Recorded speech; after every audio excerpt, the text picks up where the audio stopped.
Voltamos, né? Então, como eu estava dizendo no vídeo anterior, né? Lembre-se então que esse despacho de saneamento e organização do processo, ele será também um delimitador para as pessoas apresentarem o rol de suas testemunhas, tá certo? Lembrando mais uma vez que, se houver necessidade de ouvir testemunhas, nós teremos a designação da chamada audiência de instrução e julgamento. Agora, cuidado, eu falei no vídeo anterior que a parte pode ouvir até 3 testemunhas por fato, mas limitado a 10. Fato é que, no Brasil, está em pleno vigor, em plena vigência, o princípio do livre convencimento motivado. O que significa isso? Significa que o juiz é o destinatário da prova. Princípio do juria novit curia. O juiz é o destinatário da prova. Bom, se o juiz é o destinatário da prova, ele pode, muitas das vezes, o quê? Delimitar o número das testemunhas a serem ouvidas. Obviamente, desde que seja levado em consideração a complexidade da causa e dos fatos como um todo, os fatos individualmente considerados, que é o que diz o parágrafo 7º do artigo 357. Agora, fato é que é um direito subjetivo da parte também a produção da prova testemunhal. A parte tem o direito de ouvir as testemunhas. Eu estou falando para você que se o juiz limitar o número de testemunhas a serem ouvidas naquele processo, ele deverá fazê-lo sempre por intermédio de um despacho fundamentado. Mesmo porque o artigo 93, inciso 9 da Constituição Federal, ele é claro em determinar que todas as decisões judiciais devem ser devidamente fundamentadas. Tá certo? Agora, se porventura tiver também a necessidade de realização de prova pericial, o juiz também vai designar e aí vai observar o que fala lá na fase pericial, da prova pericial, que nós vamos ver mais à frente, tá certo? E é interessante que quando se fala do despacho saneador, onde vai se designar a realização de uma audiência de instrução e julgamento, a gente costuma falar que a audiência de instrução e julgamento é o ponto máximo do processo de conhecimento, ele é o ponto máximo da oralidade, porque nós vamos ver que ela é todinha oral. Oral por quê? Porque se o juiz designou audiência de instrução e julgamento, a gente tem que lembrar que a audiência é um ato extremamente solene a ser realizado na sede do juízo, onde o juiz vai colher a prova testemunhal e ouvir as partes, se for o caso, bem como esclarecimento dos seus peritos, Essa, como eu disse, é a audiência mais importante no âmbito do processo civil. Por quê? Porque ele é um momento integrante do procedimento ordinário, também aplicado a todos os demais ramos do direito, tá certo? Onde será feita a colheita da prova oral. Nesse procedimento, nesse princípio da oralidade, ele é o ponto alto. Por quê? Porque ela vai concentrar exatamente a disputa judicial que vai trazer à tona os debates orais e, por fim, a sentença do juiz. Observem que quando a gente fala em debates orais, não tem nada a ver com aqueles debates orais que você está mais acostumado lá no tribunal do júri, não é verdade?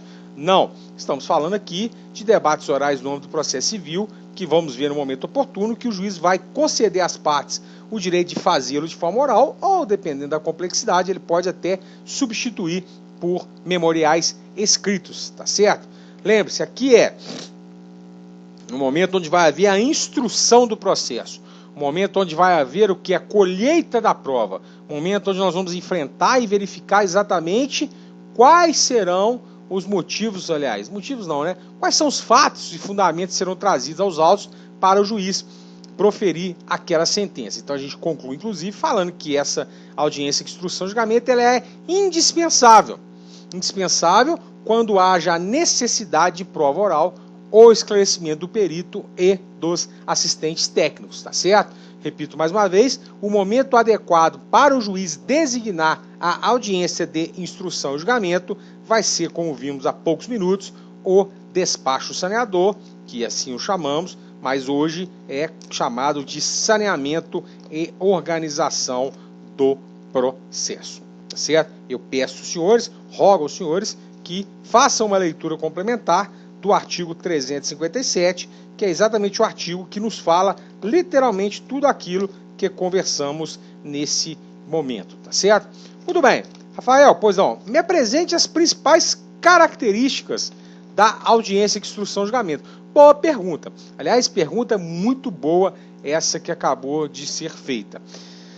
As principais características da audiência de instrução e julgamento, aliás, dentre as principais características da audiência de instrução e julgamento, nós vamos encontrar o princípio da publicidade.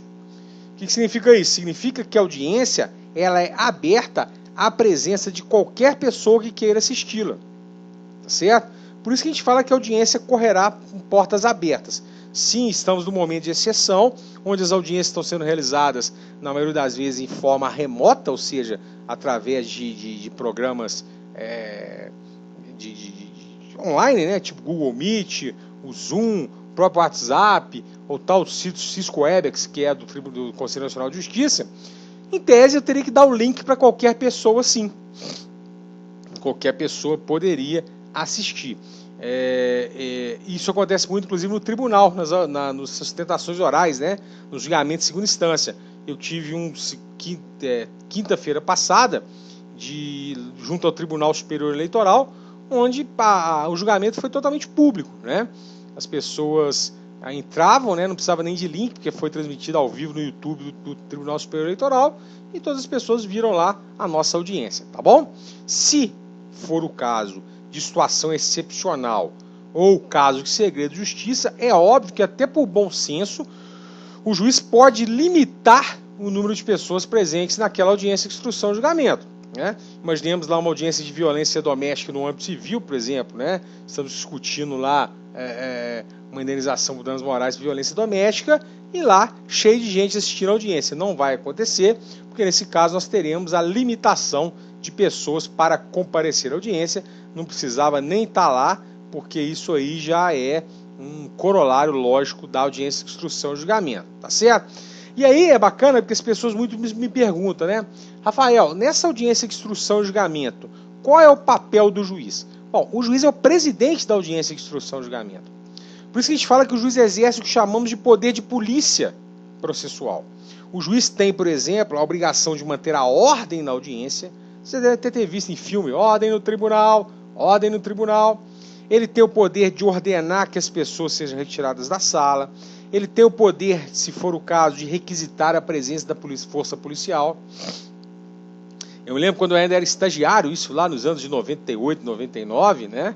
Tivemos uma audiência de instrução e julgamento da primeira vara civil e a testemunha estava prestando seu depoimento, né? A parte contrária entendeu que ela estava mentindo, simplesmente levantou da cadeira dela, foi lá e deu um murro no meio da cara da testemunha. Imediatamente a juíza chamou a polícia, a força policial interviu e levou o cara preso, né? Então o juiz ou juíza tem essa prerrogativa, melhor dizendo, tem essa obrigação de zelar para que a audiência corra sem qualquer tipo de contratempo ou inconveniência. Por isso que ela tem a possibilidade de, literalmente, requisitar, se for o caso, a presença da força policial. Deixa eu só achar aqui o meu Código de Processo Civil, só um minutinho. Porque o artigo 361 do Código de Processo Civil me traz exatamente essa definição. Ah lá, diz ele assim, desculpa. Ah lá. As provas orais serão produzidas em audiência. Perfeito. Agora, olha que interessante. Essa audiência tem que correr de forma tranquila, sem qualquer tipo de inconveniência. Por isso que o artigo 361, no seu parágrafo único, fala o seguinte: enquanto depuserem o perito, os assistentes técnicos, as partes e as testemunhas, não poderão os advogados e o Ministério Público intervir ou apartear sem a licença do juiz. O que é apartear? É exatamente pedir uma parte. Pedir o quê? A palavra. Então, observem mais uma vez que, de acordo com o que acabamos de ler no artigo 361, parágrafo único, né, enquanto as partes, testemunhas, estiverem depondo, não cabe aos procuradores e ao Ministério Público intervir sem autorização do juiz, sem licença do juiz. Por quê? Porque como o juiz é o titular da causa, ele é o presidente da causa, cabe exatamente a esse juiz, se for o caso, autorizar ou não a parte a se manifestar no âmbito da audiência. Repito, o juiz é o presidente da causa. E se o juiz é o presidente da causa, cabe ao mesmo fazer exatamente a condução dos trabalhos. Essa audiência será realizada em dia e hora que forem marcados, ou seja, designados pelo juiz, sempre com prévia intimação das partes. E a regra é que a audiência deverá ser una e contínua. Obviamente, se houver impossibilidade de conclusão no mesmo dia, deverá o juiz marcar o prosseguimento daquela audiência para um dia próximo. Observem que isso pode parecer uma coisa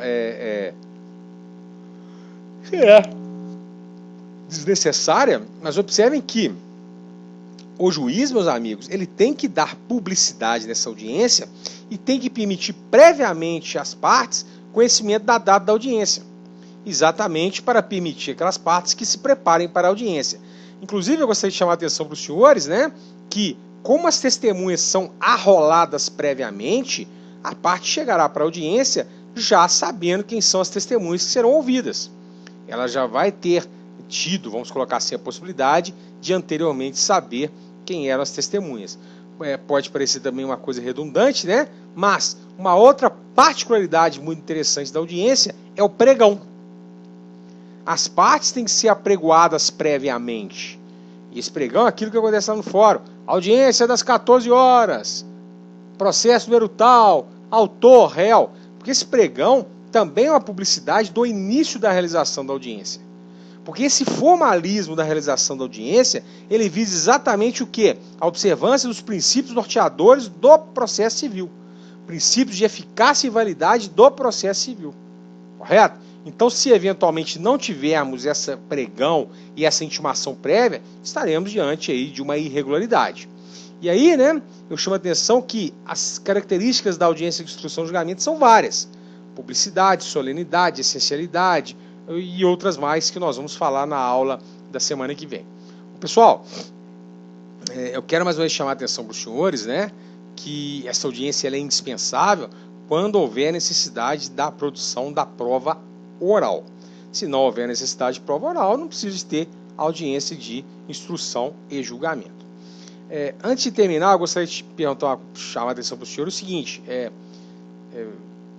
o pessoal está meio calado comigo, ninguém está me dando feedback, ninguém está me questionando nada, eu preciso que vocês me deem o feedback, eu preciso saber se está ficando inteligível, se eu estou falando demais, se a gente vai reduzir um pouco as aulas, se vai alongar, vamos fazer uma vez por semana a aula online, vamos agora, daqui uns dias, começar a fazer nossos trabalhos valendo nota, Então eu preciso que vocês me deem esse feedback aí, tá bom? Eu deixei na plataforma hoje, o meu cartão virtual com todos os meus dados, telefone, WhatsApp, Instagram, tudo que você precisar. Então eu estou à disposição de vocês para eventuais dúvidas, para eventuais questionamentos. Não deixe de assim o fazer, tá bom? Muito obrigado pela presença dos senhores, tá certo? Foi um prazer estar com vocês aqui. A gente continua na quinta-feira que vem, tá bom? Obrigado, meus amigos. Boa noite, bom dia. Tchau, tchau.